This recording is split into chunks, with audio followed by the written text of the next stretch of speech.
My name is Clara Towson, and I'm a friend of the show. Boom. I am Francisca Jorge, and I'm a friend of the show. Perfect. Hi, my name is Susan Leemans, and I'm a friend of the show. Boom. Yeah. My name is Zainab Sammaz, and I'm a friend of the show. Boom. Hey guys, my name is Sasha Vickery, and I'm a friend of the show. Boom. Hi, my name is Lloyd Harris, and I'm a friend of the show. Perfect. Hi, my name is Jan Faria, and I'm a friend of the show. Boom. Yes. Take one. Well done. Hi, my name is Jasmine Paolini, and I'm a friend of the show. Wow, Jasmine, you got it in one time. Ready? Play.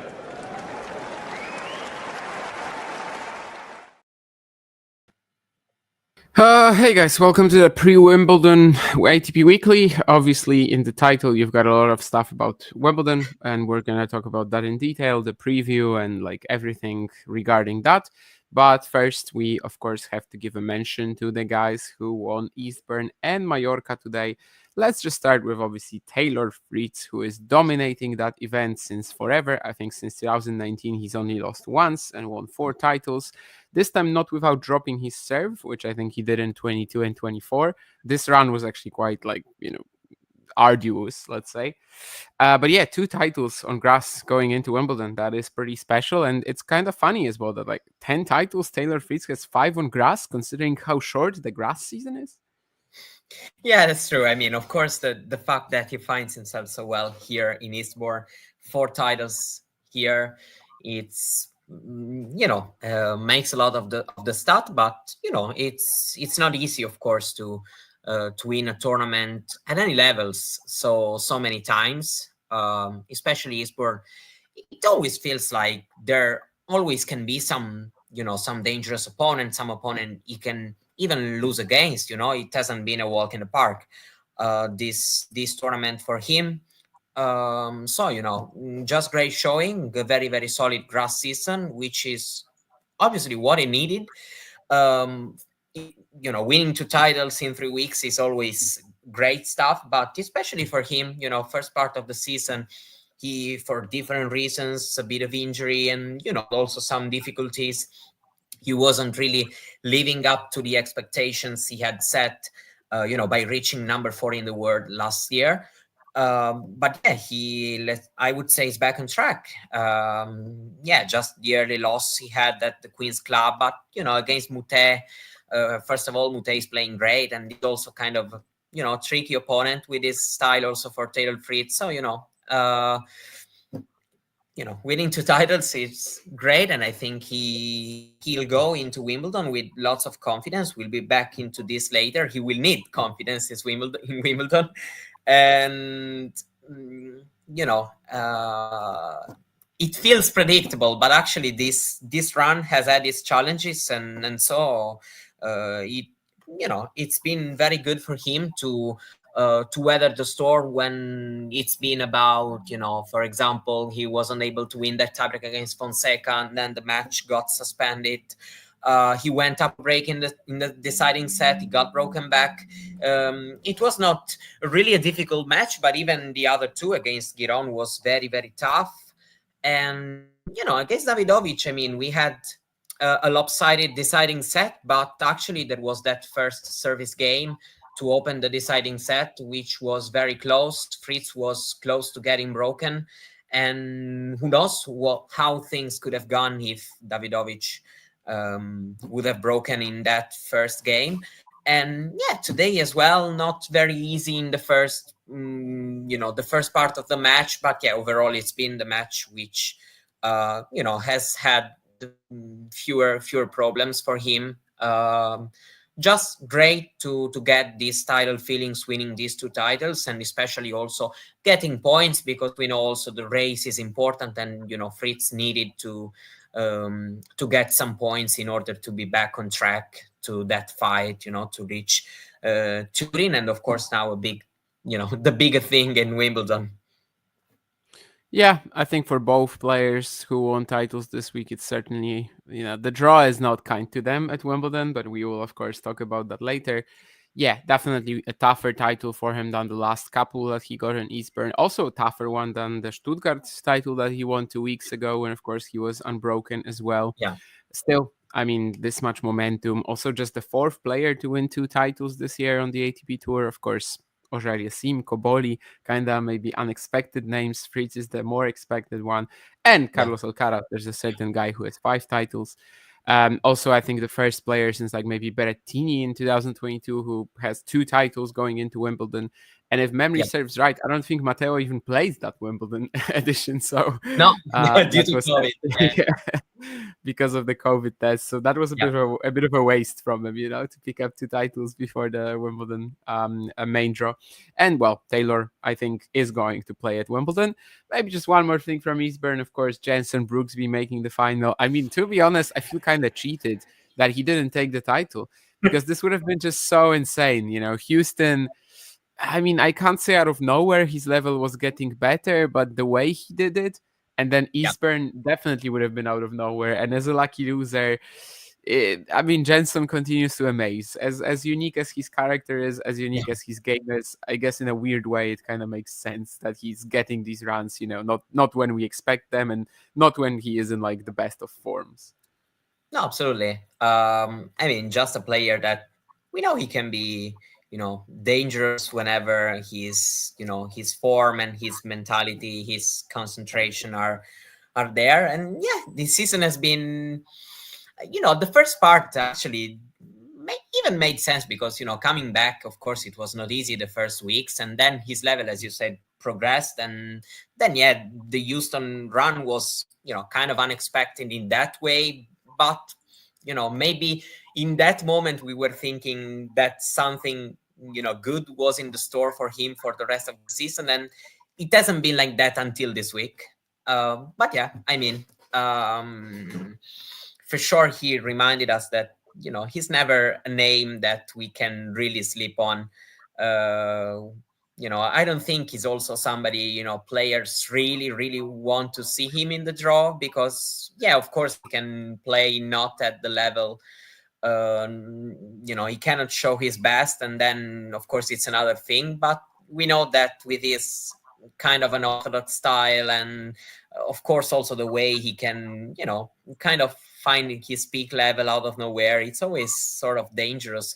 And actually, we will see how it's kind of interesting because, he's been finalist this week and he'll face in Wimbledon another finalist of this, pre-Wimbledon week.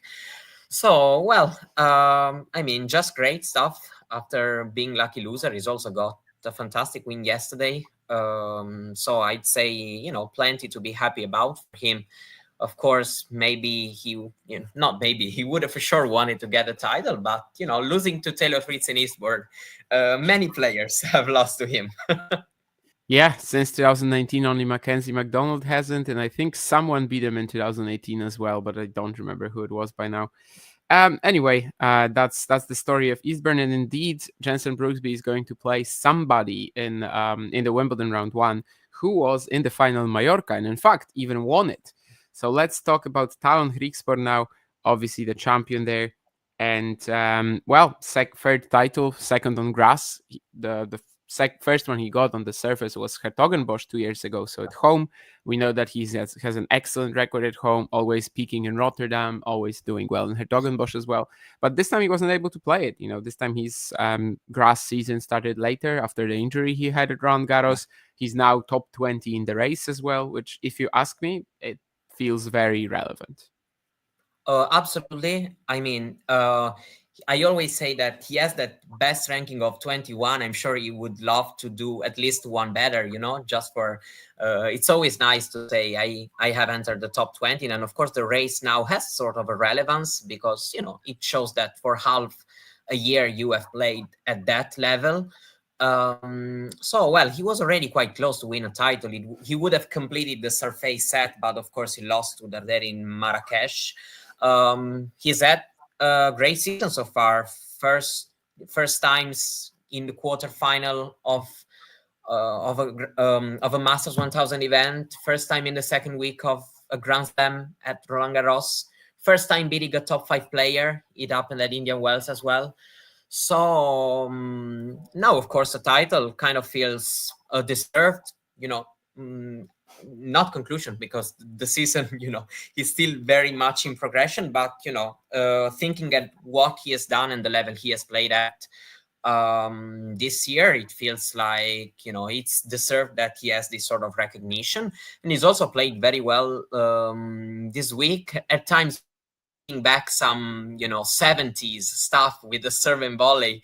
Did it so many times, and especially today. But great, because using tactics, and also maybe when he wasn't feeling great on on the baseline and maybe feeling some pressure, he showed that he has these tools that, of course, have helped him in getting past the line. Because even if he hasn't dropped any set, there have been some troubles. For example, yesterday, the first set against Felix, it was kind of a steal.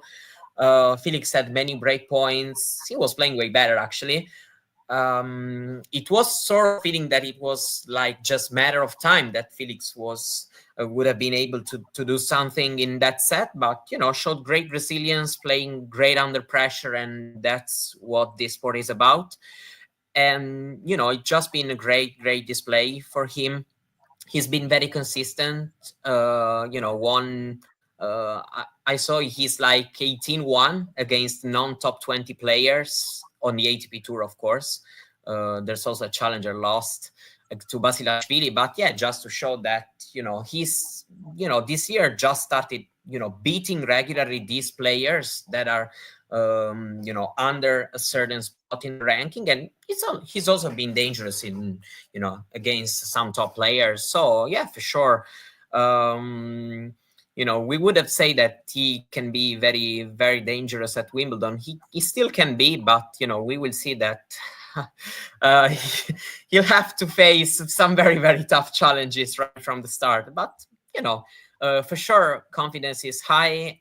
And, he's a player, he wouldn't shock us if he'll be able to get these wins. Of course, in Mallorca, it's kind of very different conditions. But yeah, still, just great job. He's been able to do well week in, week out, more or less, on the ATP Tour this season. So, just feels like deserved that he gets also to put his hands on the trophy.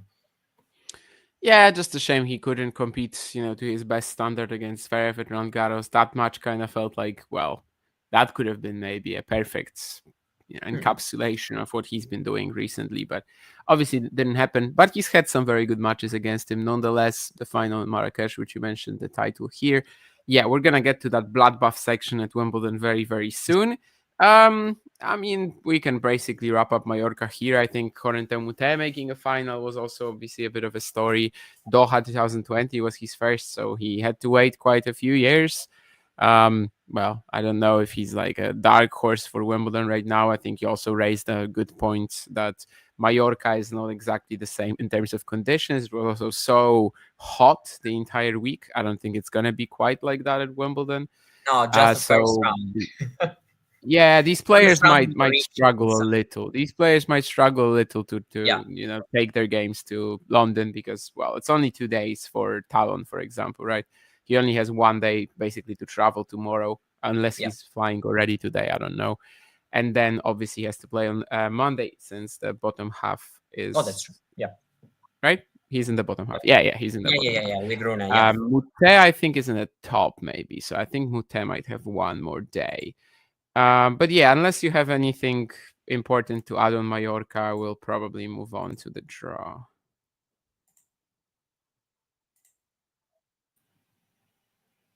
Something happened to me. Yeah, you were gone for a second, but I can hear you now. Yeah. Okay. I can hear you now, so I think it's all fine. Yeah. I was just saying that, like, unless you had something very important to add about Mallorca, we will just move on. No, not really, actually. That's great then. All right, I will have the draw for you guys on the screen in a moment. We'll probably go kind of, chronologically or however you want to call it. But maybe I will make some changes along the way. I don't know. As you probably have noticed, these shows are not really scripted. We just kind of go with the flow here. But I Yeah. think they're working out fine typically. So, I mean, first of all, let's say, because I have him up top, and of course he's up top because he's the world number one, Yannick Sinner. You know, if we're looking at the entire draw, did it raise his chances of claiming this title, or you know, who are like some of the early threats he could possibly lose to? Also, where do you think he actually is after Halle? You know, there's some concerns, I suppose, that the loss at Roland Garros might be kind of like haunting him. Yeah, I mean, I don't think the draw is that important, you know, meaning that I think for Sinner and Alcaraz, the only thing that could have mattered if, you know, avoiding probably Djokovic in the quarterfinal. And maybe we've seen probably, especially for Sinner, maybe wouldn't have been very nice to face Bublik again in round 3. But, you know, more or less, it's not like, you know, these are all matches that, you know, I'm doing the same speech for both of these players in terms of the draw. I mean, then I go into details with Sinner. It's all matches. They are favorite entering too, and the best of 5 format makes it even more.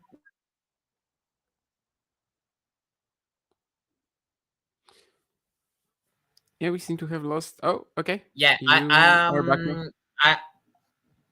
If you can talk for 2 minutes, I'll just go putting a thing in my laptop to make the connection more stable. Of course, I will. So yeah, basically I will talk about Sinner, and I think Mario is right. That it was just important to avoid a couple of guys. Basically, you've got Bublik in your third round, Draper in your quarterfinal. That's what most people were looking at. I think generally before the draw, there were like 5 names to look at, and that's obviously Sinner and Alcaraz, Djokovic as well, Draper, and Bublik kind of emerged as the 5th name. And I'm not saying he's like the 5th strongest player in the draw. That might be a bit much. I mean, we don't know yet if we can expect that sort of like focus and intensity from him over the 2 weeks. But that's kind of the name that everybody had to look at because of his seeding, right? Because Bublik was, well, going to face, or at least be projected to face, a top 8 seed in the third round. So that was something that was going to decide a lot about this draw. Avoiding that for Sinner, I think, is already good. But of course, that was only a 12.5% chance. So with the draw, I don't think Yannick got the best one. I think that's Carlos by far. But he also has some merits to it. I mean, first of all, yeah, Bublik and Djokovic, they are in his half, but they are still in the same quarter as Draper. So he can only face one of them in the semis. And also the first 2 rounds, I think, are very easy.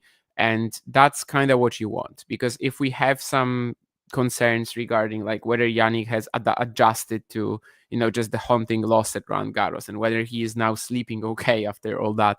Like, if we have some concerns regarding that, the first 2 rounds being so comfortable, that's good.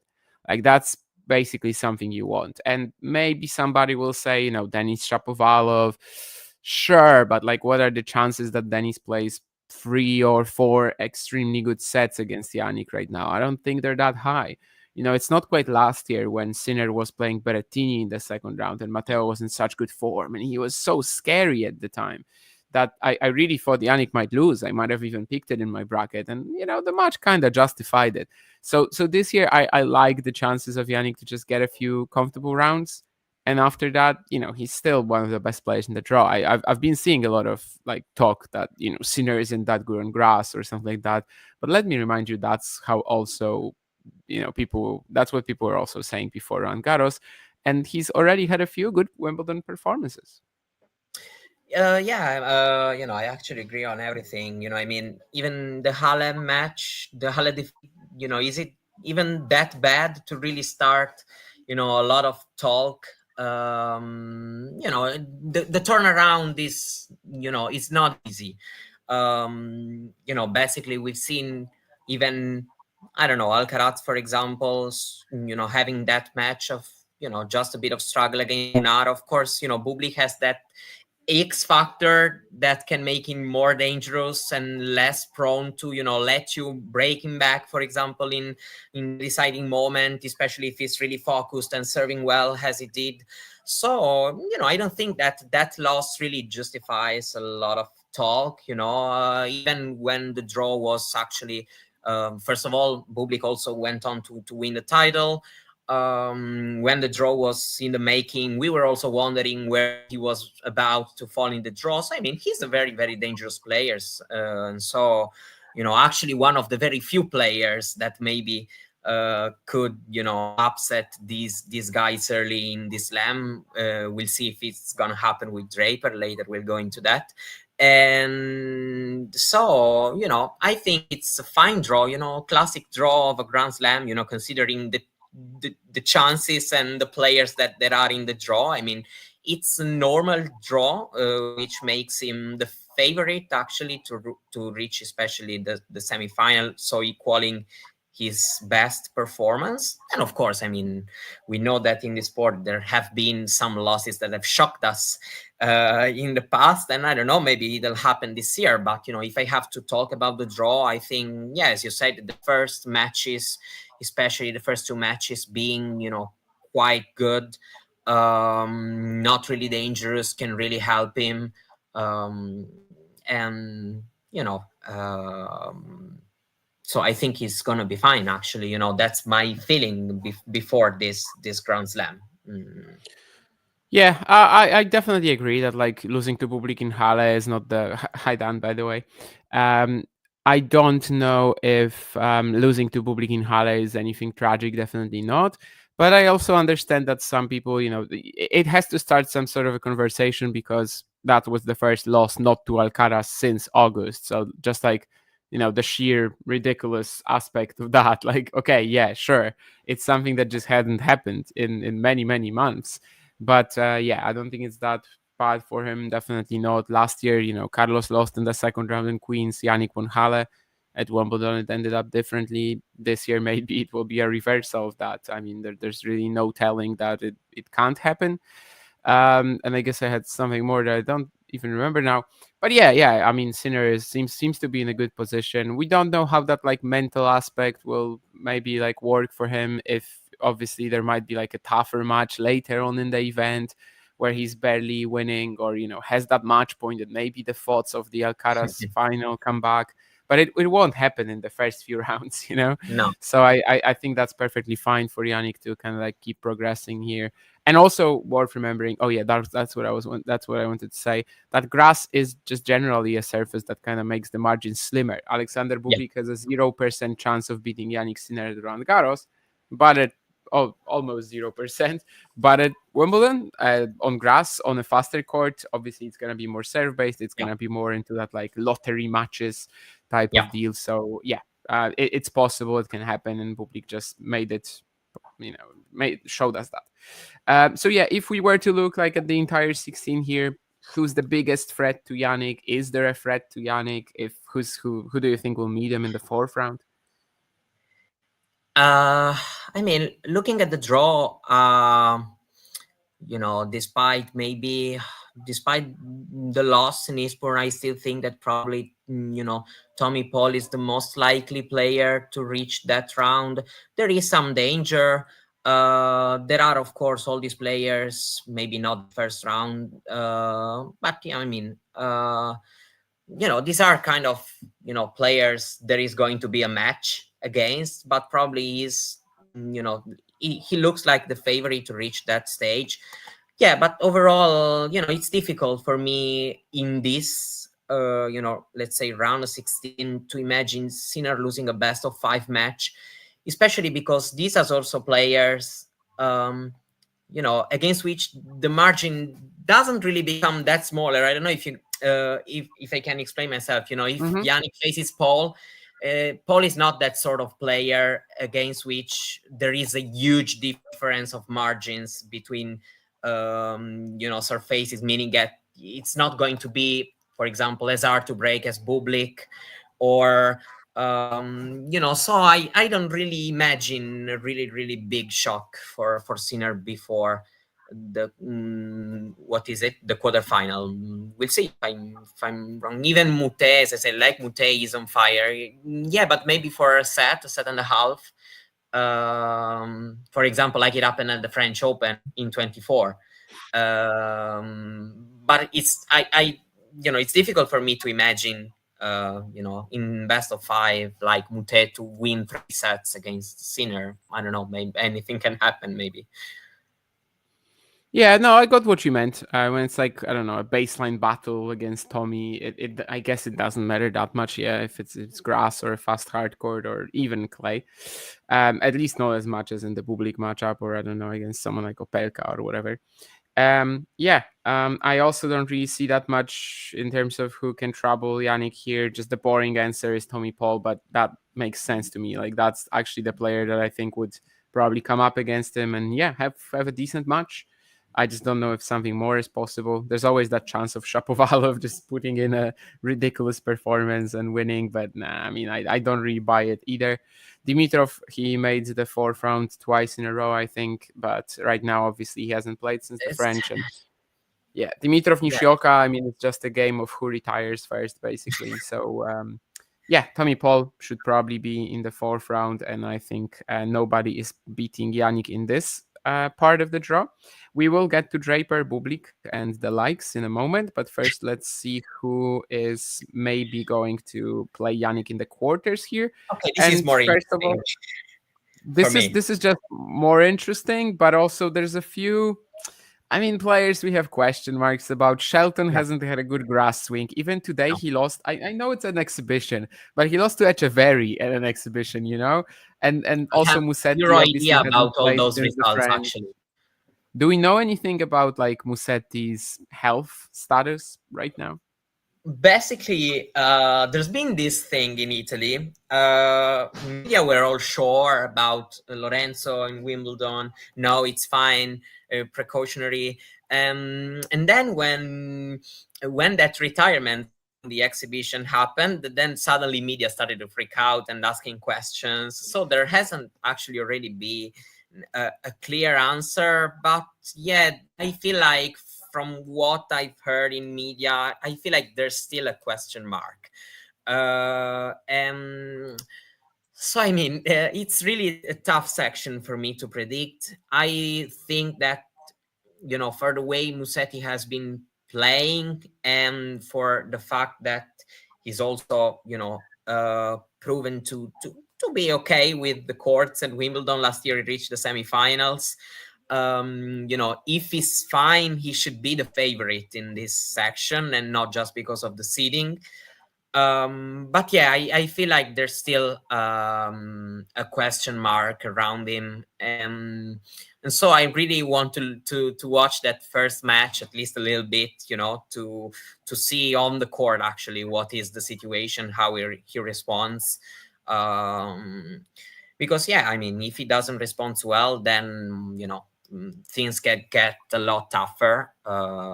We have players who have been decent at Wimbledon before. Even Sonego, for example, has had a couple wins at Wimbledon in the past. Reached the second week once. So if it's not fine, things can get very tough. Yeah, I think in my bracket, and Vansh would right now just be so ecstatic to hear me say this, but I think in my bracket I had him losing to Nakashima. But to be honest, it's kind of based on that, potential health issues thing. I don't know how it's gonna go.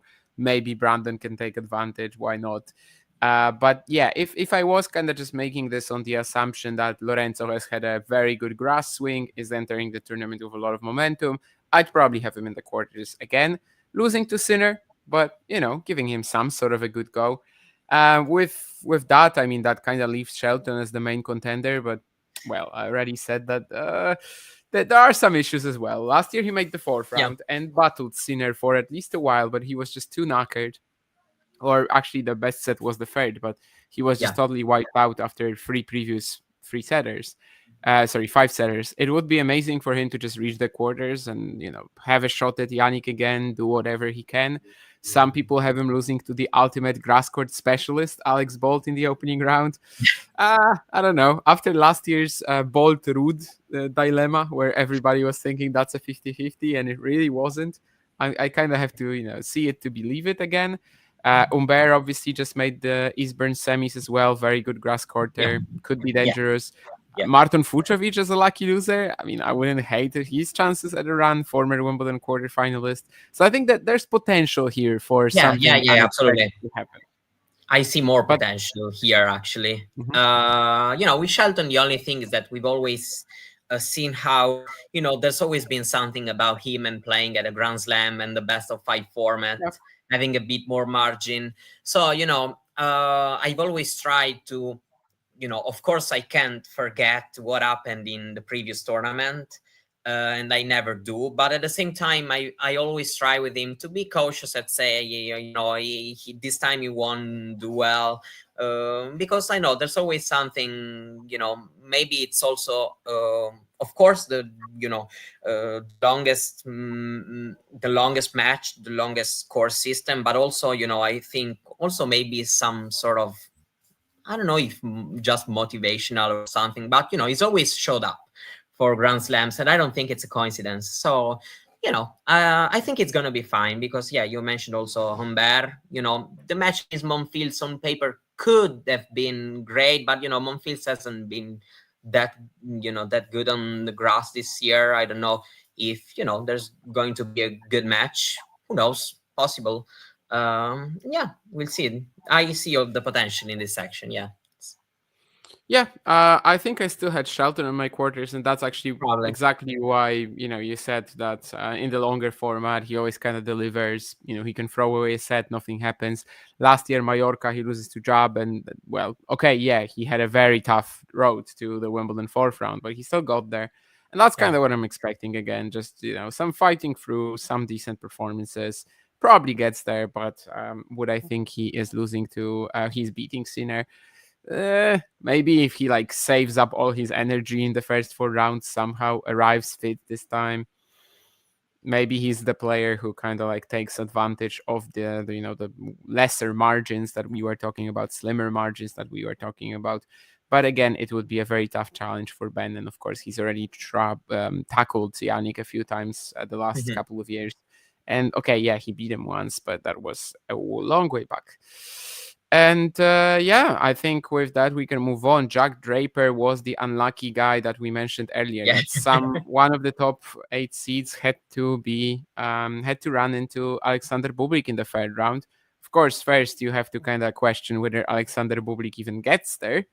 But we might get that Draper Bublik showdown, and it would be an absolute gem.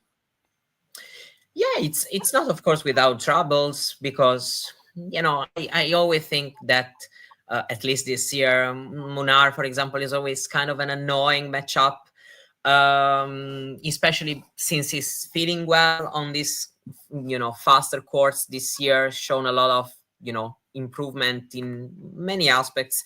And so I know that, it can be, a great match for Bublik, but also, it can also be annoying for him. Of course, it's really possible he's the favorite to reach that 3rd round because, the way we've seen him playing and acting, and, he's just in a great moment. He's beaten Draper at Roland Garros. We'll see. It's for me, it's tough to predict, actually, because I really don't know a lot about Draper, meaning that, I know that he's now entered a new dimension as a player, that he's shown great improvement, that I'm also expecting him to do great. But this year, pressure is a lot higher. Who knows? Maybe if Bublik, they get to face, Bublik takes the first set, how he reacts to this sort of situation. It for sure going to be a match on Wimbledon Center Court. And it's the first time for him where he actually enters this Grand Slam, Wimbledon, being one of the favorites. And so having, of course, not having the same chances at the top 2, maybe 3 guys, we'll see a little bit later, but still with chances, It's right that, British people, British media and everything have high expectations on him. So, he's in a tricky situation for sure. The draw is not what he wanted to have, I think.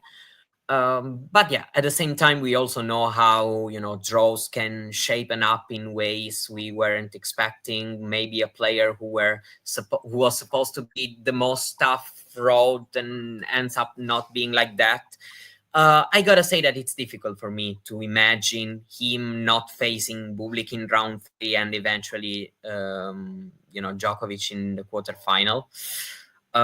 If he progresses. So probably this is going to be one of the cases where the actual difficult draw is going to still be very, very difficult.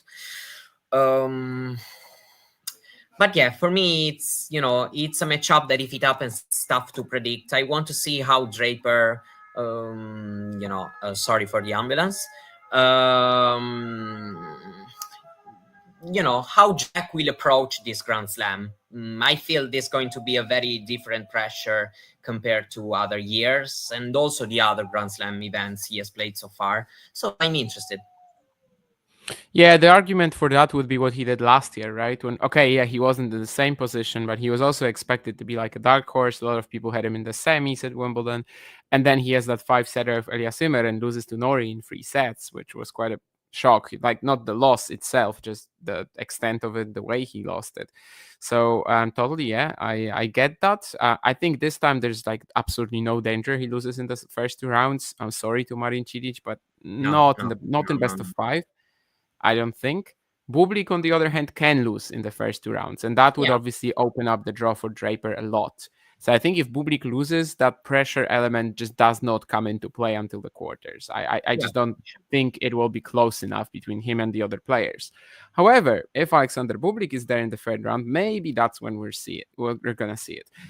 Very much agree with Gene, of course. Munar has improved a lot on quicker courts, and just that is going to give him some sort of a shot here.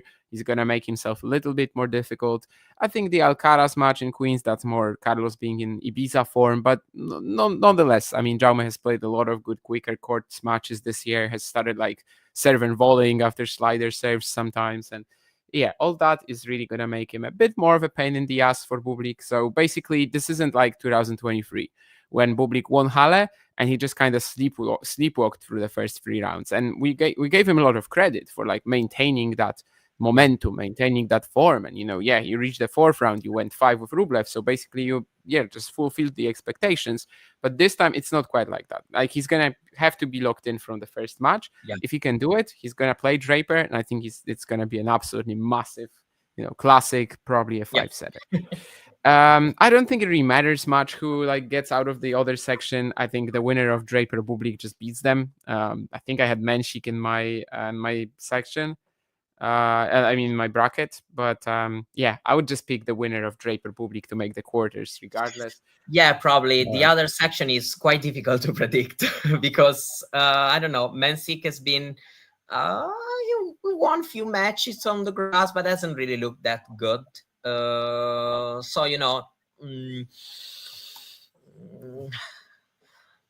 so little grass on tour that it's very tough for the youngsters to improve. Yeah, absolutely. And also it's very tough for us to rate their improvement because we just get such a low, sample size of them. So yeah, I have no idea how strong Menchik is right now on grass. He's definitely at least pretty good, but is he Draper beating good? I'm probably going to have to say no, but maybe if he wins 3 matches, he gets himself into that. I don't know. Yeah, that's also the thing to take into consideration. That's why I'm a bit, but yeah, still, I think, whatever happens in this Cobolli Menchik section, they are going to play around 4 match as the, let's say, underdog against, Draper, of course, because of ranking and, and how good he is and everything, and Bublik actually for the same reason without the ranking, but because of comfort level on grass, basically. Regardless of Cobolli or Menchik, Bublik is going to be the favorite. I think so.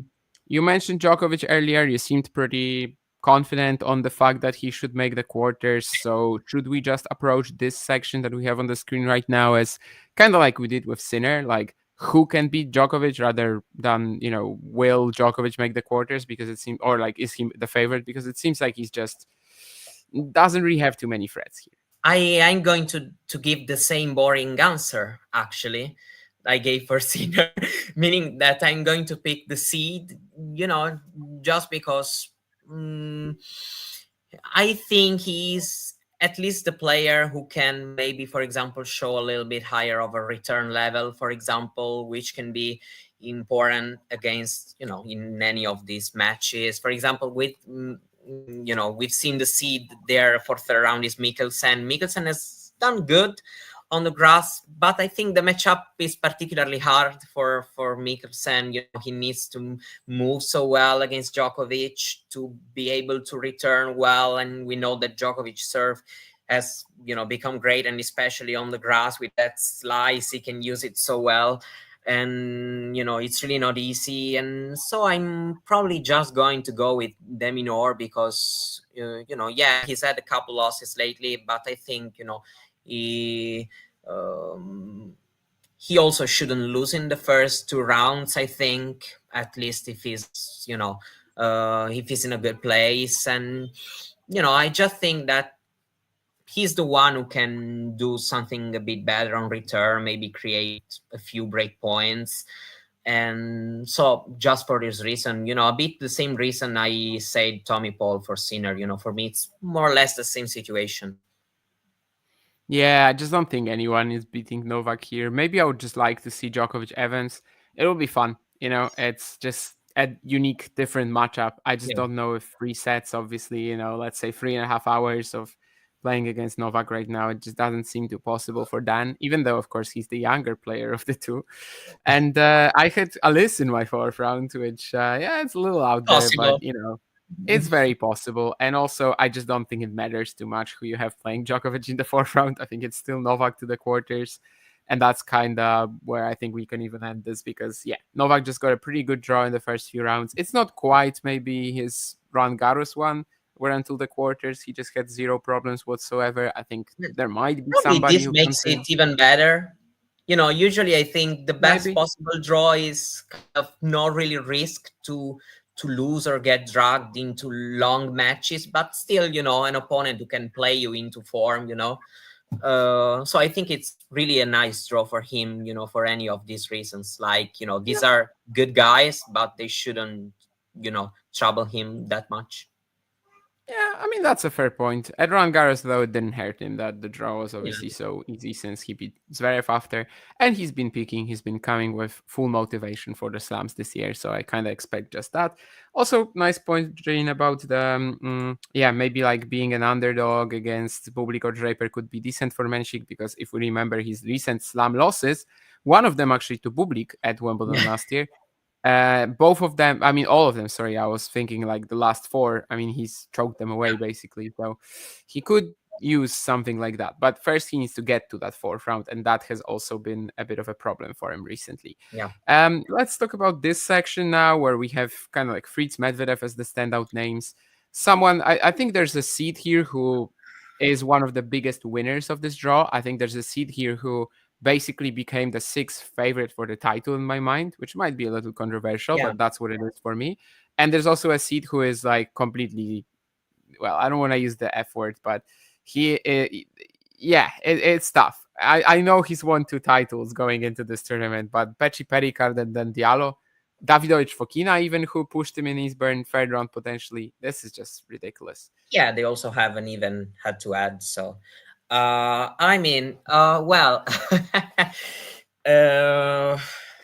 it's a tough draw for sure.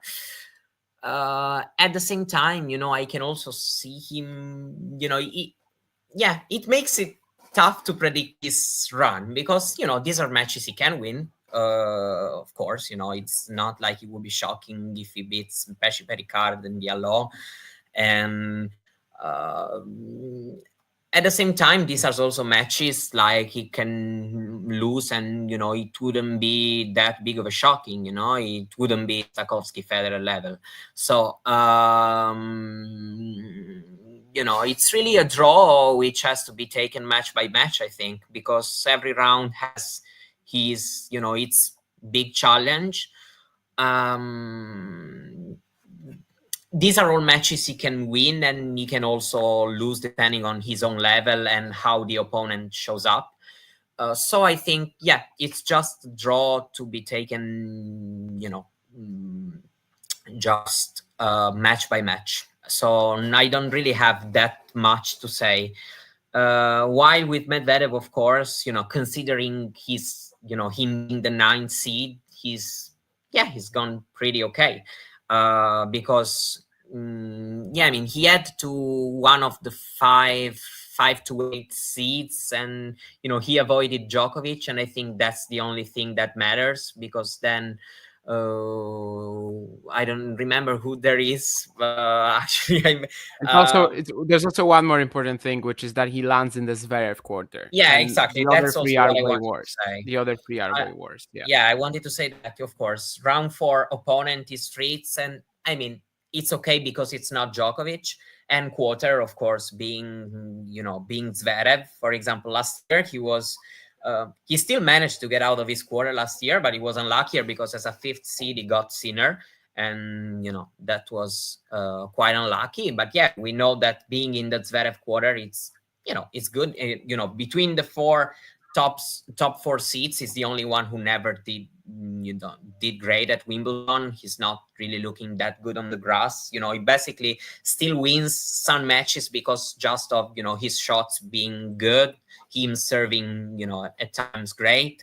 So but yeah, he's not somebody who I think is really he would really shock me for him to do that good at Wimbledon, not to disrespect him. So, I think Medvedev couldn't have really asked for a better draw, meaning that, of course, it's 9th seed. So he has to face, somebody in round 4 or quarterfinal. And these are opponents he can actually win if he plays well.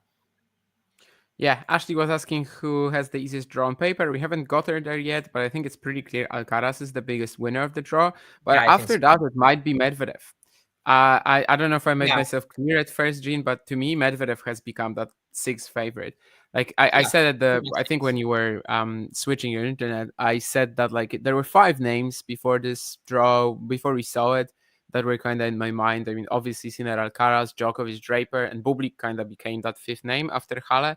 And Medvedev now is my number 6. Like Medvedev now is my semi-final pick from this section, because Fritz has a much tougher draw. And obviously, if they play, it's still like a 50-50. And he's better than Zverev. Like, they have some similar issues on grass. Of course, they have big serves, yes, but then they fall back 2 meters behind the baseline and try to defend. At least he has a more uncomfortable, flatter ball. Yeah, and he's learned to move better on the grass, actually. So he moves better as well, yeah. And of course, reaching the semis in the last 2 years kind of shows that, he's been able to avoid upsets. Also beating Sinner last year, so also causing, even if a small upset himself. So reaching the final in Halle, still showed that he. So yeah, I also think he's the winner of this draw. Of course, there are challenges, but he is able to overcome them. We'll see. It's important for him because of Slam results having been very disappointed this year. So it will be very important for him to have a good one at Wimbledon. Yeah, and Alexander Zverev, I know we just said that he's not that strong on grass. On the other hand, this is a draw where I would kind of imagine him. Yeah, I mean, he has a shot to make the semis. Like, why not? Because he has Medvedev and Fritz in his quarter potentially. First 4 rounds, if Berrettini was in his 2024 form, I would say, yeah, absolutely, he beats him for sure. 2023, Berrettini crushed him at Wimbledon. But because he's not there right now, I don't know how it will be physically. I think this is also a draw where Zverev might get that first quarterfinal, maybe even his first semi. I just don't think in the end it would matter much, because Alcaraz, Sinner, that like Djokovic, these are guys who would just like kill him at Wimbledon, I think. Yeah, of course, for Zverev, I don't think the priority is to get a result more. But yeah, considering he's never done that well at Wimbledon, I think, just taking like the first goal is reaching one better than I ever done. So quarterfinal. And this can be a first goal, and, he's doable. The draw has avoided him challenges impossible to overcome, considering the current form of the players. And we'll see, maybe Berrettini he's just in, we don't know it, but he's already in good shape, and maybe he beats him. It's even possible, but of course there's a big question mark with Matteo and the form, especially because we understood that with this abs issue, he tends to get it again and get it again. So it's always a bit difficult to predict how that injury is going to hold up, and so it's it's tough right now to predict how Berrettini's Wimbledon can look like. Last year would have been a nightmare draw. This year he can do better than he has ever done, for sure. We'll see if it actually will happen. But yeah, I mean, his grass season so far, I know that it's always different than going into Wimbledon, but his grass season so far showed that at least he has been able to beat opponents that he really should have been able to beat, sometimes struggling, sometimes not, but he has been able to make the weapon he has relevant, like the serve, and of course these fast courts make his forehand looking better.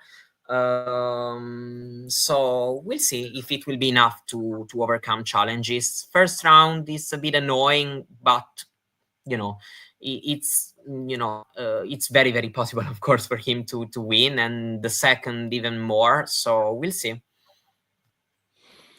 Yeah, I do think he has that chance here. I just don't think in the long run it matters. I don't think he becomes a title favorite unless, Sinner, Djokovic, Alcaraz, Draper are all out. Yeah, they fall. But they all somehow are all out of the event by the second round. But Berrettini this time might not be as much of a threat, and that opens the door for Zverev to maybe get that first quarterfinal. Will he? We'll see. But as you said, his grass season so far kind of suggests he might just kind of, beat the guys he's expected to and probably end there. This is the potential quarterfinal section. I mean, quarterfinal opponents for Alcaraz. This is the bloodbath we were talking about. Rune, Jari, Tien, Basavaredi, Fernley, Fonseca, Brooksby, Griekspoor. Sorry to Nišeš, probably not him, but like all 7, I could imagine getting into the 4th round. There's also Lehečka here, who pushed Alcaraz in the Queen's Cup final. And if I remember correctly, I actually went for him to make the quarterfinals. Which is very possible. I put him as the favorite in that little section, meaning, who gets to the 4th round.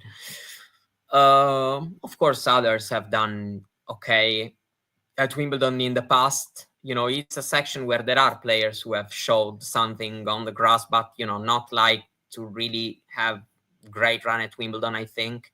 Semi-final at Wimbledon, Norrie. Semi-final at Wimbledon, Bautista Agut. Yeah, but it's not likely that it's gonna happen again this year. So yeah, I think Lehečka is the picks which makes more sense. He also has, and this is maybe important for Lehečka, a good draw in terms of the first 2 rounds. So it's a good draw for him to get also a couple wins under the belt and arrive maybe to that match against, actually I don't know, because I can see I can see both Norrie and Bautista to beat Tiafoe. I don't know, the best of 5 maybe it changes a bit, but I don't think Tiafoe is unacceptable. So yeah, Lehečka is seems like the most likely guy to make it.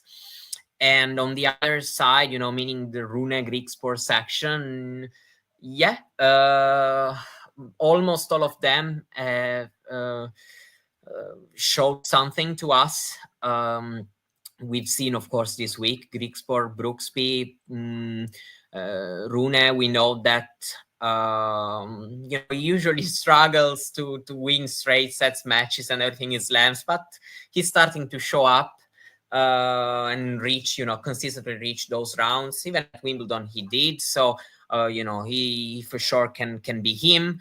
And we've seen something good from Fonseca on the grass. But yeah, many things can happen. We'll see. It's tough for me to make a prediction, and therefore it makes really sense what you did with Lehečka, because it's also possible that, for example, in that Rune Griekspoor section, all of them have to play lots of sets to get there, have really tough matches. and maybe this can make them arrive to a potential round 4 match. I don't know, maybe not as fresh as, for example, Lehečka can be. And so, yeah, it makes sense. I haven't made my bracket, so, I am now thinking, and I won't make a prediction, actually. But, I agree with what you did, because I think it's a pick which makes really sense, considering the whole section. Yeah, I think of the bloodbath section, I went with Fonseca to the forefront, but I do admit it's based on nothing. It's kind of like wishful thinking, even in some ways. Think I had maybe him beating. Yeah, I mean, it's just so unimaginable that he beats Fernley, Griekspoor, and Runa in a row. But I mean, why not? Anything can happen there, really. Lehečka or Tiafoe makes a lot of sense. Yeah, just because they have a better draw. I think I maybe picked Bautista Agut to beat Tiafoe. Anyway, I don't think it's impossible. I don't trust Bautista Agut to play 2 great matches and I don't trust Tiafoe to play 2 great matches. Yeah, also.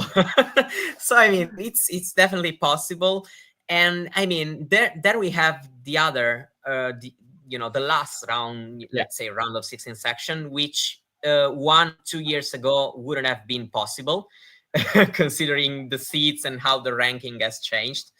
But yeah, now it seems very different. Was there a time when they were all in the top 10 at the end of 2022? I guess probably yes. Yeah, 2023 right? Wimbledon couldn't have happened. They were all in the top 10, right? Year end 2022, I think they were all top 10, all ATP finals. Yeah. Yeah. But yeah, I mean, this year this looks really different, and it's very tough for me to imagine Alcaraz suffering that, let's say, Stakhovsky loss. I always have that as an example to say a shocking upset, but it's really a good one. It's a good one, yeah. To predict it. So yeah, I think this, I really would be shocked. And I'm not even taking into account, Alcaraz, Grass, Wimbledon, the winning streak, just because of Alcaraz, how good he is. And, the matchups are fine for him as well. So,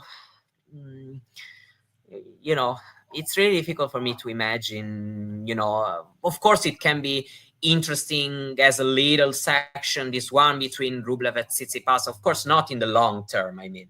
Just it can be well balanced. They both can win or lose every match. But yeah, imagine that it's not Alcaraz in the quarters. It's tough, considering how realistic things. I have to say. Then of course.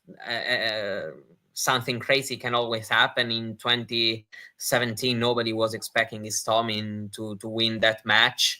But yeah, it's not likely. Yeah.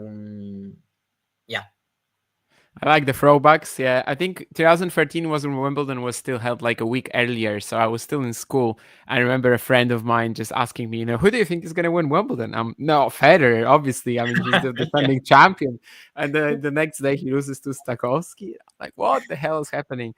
Istomin is maybe even worse though. I mean, how did that happen ever? So yeah, things can happen. Obviously, Carlos Alcaraz lost to Botic van de Zandschulp at the US Open, but this time it feels different. He's so comfortable on grass, despite the margins maybe being a little slimmer. He moves like I don't even know who, ballerina, and basically also has all that natural surfaces boost.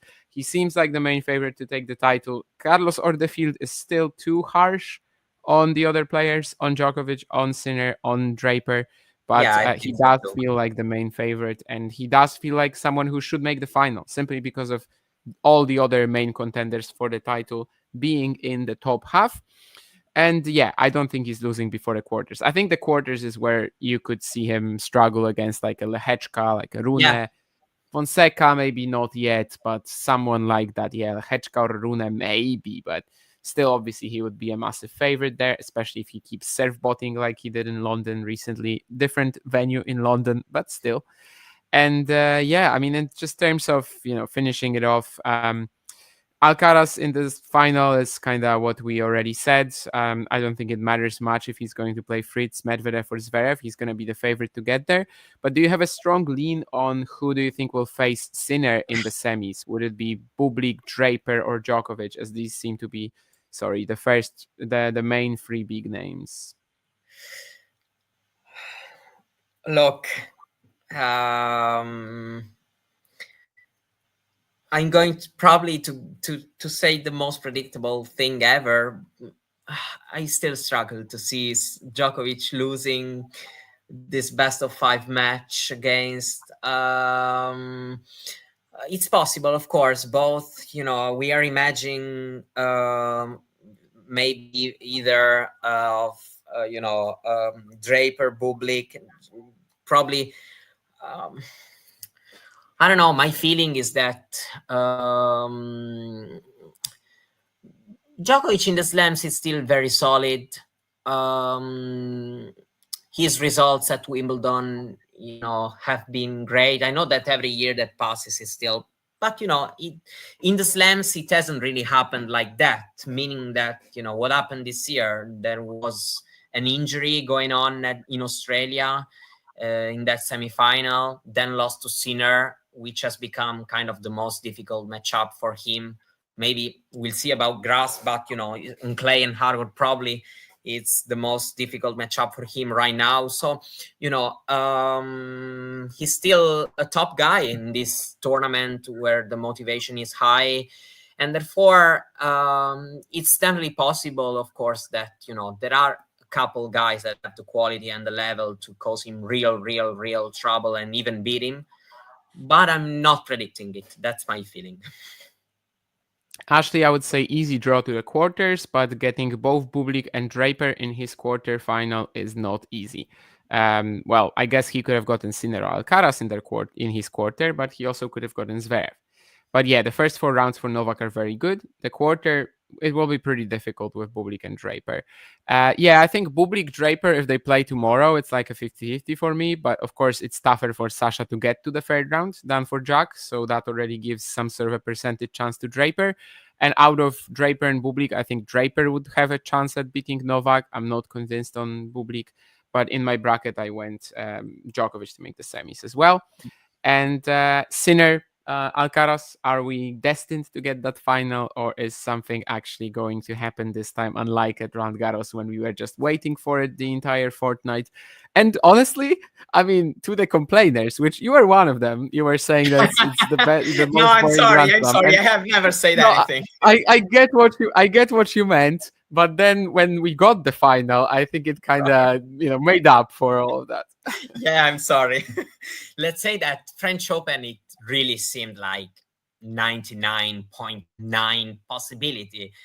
Maybe Wimbledon is slightly lower. It's still the most likely final to happen, and it will be it's tough to imagine imagine it not happening. Let's say that of course, Sinner has the toughest semi-final on paper, and he is also the one between the two with the one between the two who's never been in the final. Let's say there at Wimbledon. So probably this makes the chances lower compared to Roland Garros, where it was really really kind of impossible to predict a different final. So he lost to Medvedev last year. Yeah, but it was also connected to some physical issues, but still a great performance from Danilo. Yeah, I agree, still lost. So, well, I say, that it's not as really inevitable, probably, that French Open, but it's still the most likely scenario, and there's still going to be a bit of a surprise if that doesn't happen. Let's say probably I'm expecting a little more the top half to be more open, both because of there's a slight bigger question mark on Sinner compared to Alcaraz, and also the semifinal on paper is tougher. So probably this makes Sinner, in my eyes, the most acceptable, prone to upset, even though upset, I mean, in the semis, it's not an upset, just by ranking, I mean. If Bublik does it, I guess. Yeah, okay, Bublik it is. Yeah, Draper, Djokovic less so, but still, yeah, sure. So yeah, that's my answer to your question. Yeah, makes sense to me. I mean, obviously, one of the biggest things about this draw is that contenders, let's say 3 to 5 on the power rankings list, so Djokovic, Draper, Bublik are all in the same quarter. The player who will face one of them or should face one of them if the seedings and our expectations hold up in the semis is Sinner. So that's the guy of the two who has a better chance. Well, let's say a better chance of losing before the final. If I was, in fact, in my bracket. Yeah, in my bracket, did I still pick Alcaraz and Sinner to make the final? Yes. Do I think it's less likely that Roland Garros? Yeah, obviously, I agree with everything you said. It's going to be slightly tougher for especially Sinner maybe to get there. I will be shocked if Yannick doesn't drop a set on the way to the final like he did in Paris. Let's just say that. And I think he's going to run into some tough matches. Probably comes out on top, but who knows? But yeah, Sinner Alcaraz still the most likely outcome. And because Sinner is less likely to get to the final, that's why Carlos remains there. Mathematically, he becomes the favorite. He is the favorite because of his Wimbledon history and because of the draw being slightly more pleasant to him. But I think we pretty much covered it all. That third quarter, if somebody is looking for an unexpected semi-finalist, maybe that's what you should be looking at. Medvedev wouldn't quite count, but to me, he is the most likely guy there. And also, please, guys, watch that section of Rune, Jari, Tien Basavaredi, Fernley Fonseca, and Grigspor Brooksby. That is going to be classic. That is not quite as good as Roland Garros when we had that, favorite section of mine. But it's okay. It's a very good one. So definitely my favorite in this particular event. I think we covered it all. Obviously mentioned Mallorca, Eastbourne champions. They're not exactly that guaranteed to do well at Wimbledon because they both landed very difficult opponents early on. Well, I don't think Nardi is gonna get many games. Nardi is 0-5 in slams, by the way. It would be Stomin Djokovic. It would be Stomin Djokovic. That level. But I really don't see it. Actually, even less likely than a potential second round loss, let's say. Ghosty will be rooting for Nardi. Let's see how that goes. That is obviously going to be on Tuesday. On Monday, we are starting with day one. I think 2 matches on the center court when it comes to the men's draw. So Alcaraz obviously starting it off as the defending champion, playing Fabio Fognini, another Italian, and then Alexander Zverev playing Arthur Rinderknech, which is a good draw for him, actually. Everybody saying it's horrible draw, but like in his situation, it's actually okay. I just go on center court and, I know that there's a big chance I will get thrashed, but, it's not like I would have huge chances against many other players considering, my actual form. And so, if I'm Fognini, I'm not that mad on the draw. Yeah, I don't hate the arguments, to be honest. 90% of the players in the draw would defeat him somewhat comfortably. So maybe it's better if it's a bigger court and just, chance to say goodbye to a court that he once wanted to destroy with bombs. Or a club that he wanted to destroy. I guess it wasn't about a court, it was about a club. So I don't know if he should, have a good chance of saying goodbye to the crowd there. I don't know what they feel about him. I think they're still going to be entertained by him, at least in patches. Yeah. And it's Carlos Alcaraz on the court. But it probably won't be Marc Layal from last year when, suddenly the match is so interesting. I don't really know. But I don't hate this draw for Fognini either. Yeah. Obviously, he could have gotten like Ugo Carabelli or someone like that, right? But that's 5 players in the draw that he would have been like the favorite to beat right now with the form that he's in with the record this season. But that's it regarding the Wimbledon draw. We will obviously have some Alexia Ala content where she plays Barbara Krejcikova. We'll have the whole Last Ball Drop series and some other watch-alongs. Tomorrow also there's going to be WTA Weekly with Nick and somebody, I don't know. And otherwise, I think that's pretty much it as we are heading into Wimbledon. I believe that tomorrow, WTA Weekly, that's what you should catch at maybe like 5 p.m. CST, something like that, yeah. But obviously just check the channel and make sure. And then Monday, we kick it off at Wimbledon with the action at 11 a.m. local time, and then 1 p.m. and 1:30 on the main two arenas. Thank you, Mario. Thank you to everybody in the chat. It was a good time as usual. Yeah, Nick and somebody I don't know. Nick and somebody that I used to know. Somebody I don't know. I don't know who is somebody that I used to know from the Talking Tennis community, but yeah, that would make sense as well. Anyway, yeah, thank you. As usual, I'm just gonna play you that John Silk outro at the end, and see you guys shortly. Thank you. Bye bye. If you enjoyed this video, make sure you hit that like button. Don't forget to subscribe and click that notification bell so you don't miss out on all things tennis.